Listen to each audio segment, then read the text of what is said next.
যে হাত দিয়ে জাতির পিতার ওই ছবি নিয়ে তারা ভেঙেছে,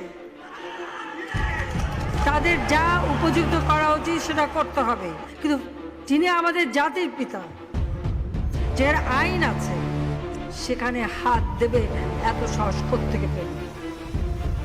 জাতির পিতার ছবি নিয়ে অপমান করেছে, এত সাহস কোথা থেকে পায় আমি জিজ্ঞাসা করি।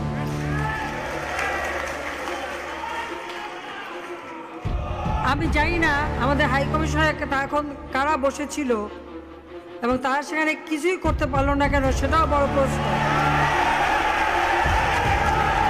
আর আমি আমার প্রবাসী যারা বাঙালি, না আমার প্রবাসী বাঙালিদেরও আমি বলবো যে যারা এই ঘটনাগুলি ঘটিয়েছে তারা চলাফেরা করে না, তাদের দেখেন না।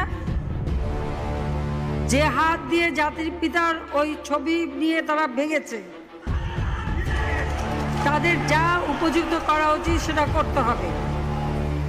কারণ জাতির পিতার নাম মুছে ফেলার চেষ্টা করা হয়েছিল, তো তারিখ যেহেতু দূরের কথা, ওর বাপ তো চেষ্টা করেছিল এই নাম মুছতে, ওর বাপও চেষ্টা করেছে, মাও চেষ্টা করেছে। তারা কি পেয়েছে নাম মুছতে?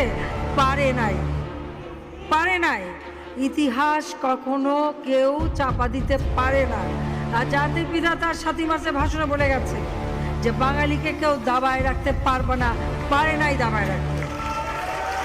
তা আজকে এত বড় দুঃসাহস হয়ে যায়। হ্যাঁ, আমি প্রধানমন্ত্রী এসে আমারটা যা করুক, ওটা আমি কিছু মনে করি না। তারিখ যে ভুলে